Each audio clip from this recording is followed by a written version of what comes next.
Hello fellow YouTubers and welcome back. So it's day 6 of the painting challenge, and this time I actually have some paint on some models. Nothing fancy, I didn't get as much time as I really liked to paint, but hey ho, some progress is better than none, right? So I've been just adding in the first few coats of the skin color and leather color. Very sloppy at this point, it's going to be fixed later on. Tomorrow I'm gonna try and continue to finish them off with the base colors, blocking in with metals and the cloth, the fabric on them. So these models are gonna have a really basic paint job with a very limited color palette. One, because that's the look we're going for, a little bit on the Blanchitsu style, and the second reason is these are NPCs and play pieces for the Inquisitor campaign that I talked about before that we're running, and I mean the players have a warband of between 5 and 10 models to paint during this whole campaign, so they can really go to town with how they finish up their models and the quality of the paint schemes, and they're really doing that, and it's amazing to see their creativity, and I hope to get the opportunity to get some pictures and show you. But for me and my friend who's GMing, it's more in the veins of doing like 30, 40, maybe 50 models and terrain during this campaign, so we can't spend that much time on each model. So I'm dedicating the time to actually come up with new and interesting models to put on the table, and less time on the actual painting of them, because they are probably just going to be used like one or a couple of times, and then perhaps later on in another campaign, who knows, but some are probably just going to be used once and never again on the tabletop, I guess. So yeah, that's that. More progress tomorrow hopefully on them. Let's go to the question of today.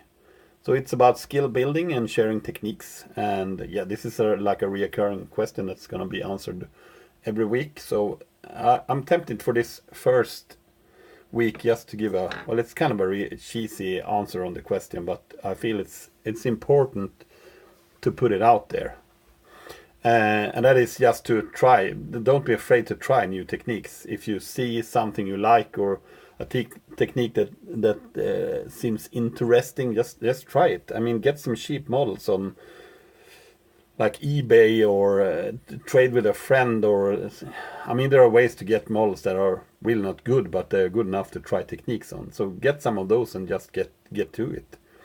That goes for like painting techniques and conversion stuff, like I don't know what to use as an example. I know that when I started out, I was kind of hesitant to take my models and do stuff with them that was outside my comfort zone, but with time I realized that that's pretty much the only way you can like advance your skill set and learn new things. And I mean, I tried techniques that I didn't like the result of, so I'm not using them again, but I feel that trying them at least once to see what happens and what you can achieve with them and how difficult it is and stuff like that is really the only way to find the things that you want to add to your toolbox of skills. For example, green stuffing. I mean, I'm not great at green stuffing. I can't sculpt a model out of green stuff, but I learned to use it to, well, firstly to fill gaps on models, but then to like add the details that are missing. If you clip a model off a sprue and you clip too close, there might be a detail that goes missing, but just sculpt that in and doing stuff like fur and chainmail and just easy stuff. But I feel confident to use it for those type of things. Or I can show this example.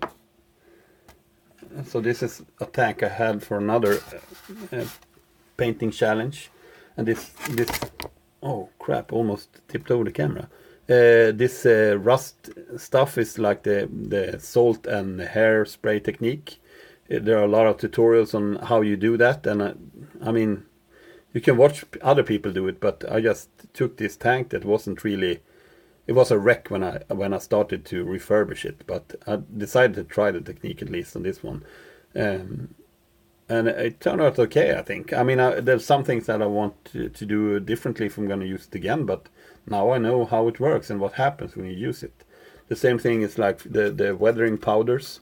I'd use some weathering powders on the tracks here. It's not the first time I used it on this tank, but this is like just another example of try it out and see what happens. And most of the things you try, I mean, when it isn't the case, but most of the things you try is not irreversible, especially when you're talking about painting models. There's the the thing you lose is mostly like the time you spent painting, and could be like a really blow to your morale. But if you just take it with stride and think about what you have learned by the experience, and most models can be like stripped of paint and saved in that manner to just try and repaint them. This is another like thing I built. This is the short stocky Space Marine model. I don't know the name of it, but this cockpit and this rear part is pretty much the whole model.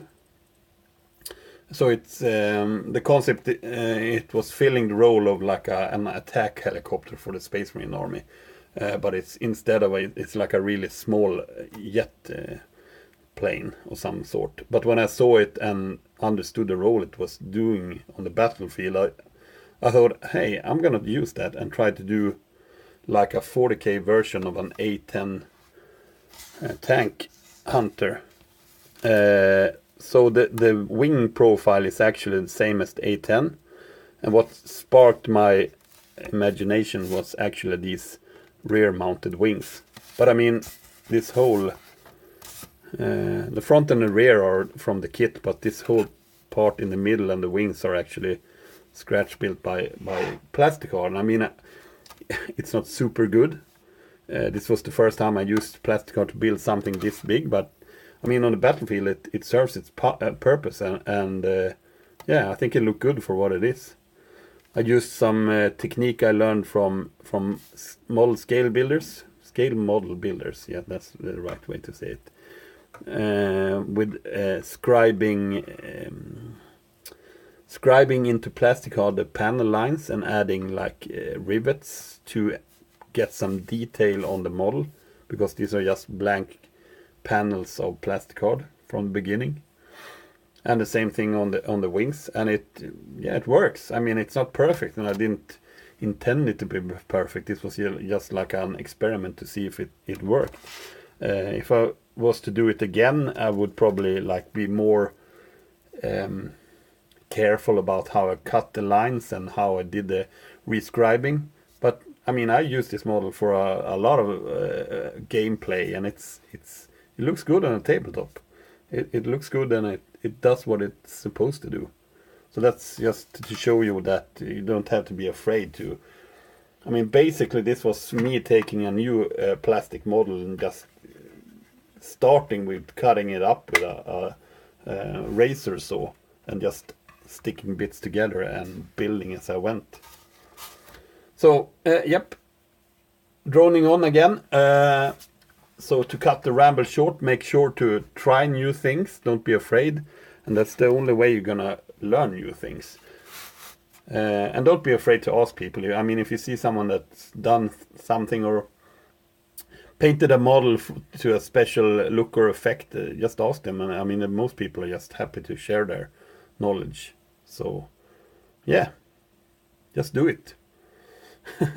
So that's everything for today, and I will see you tomorrow with part 7. Hopefully more paint on my models. Bye.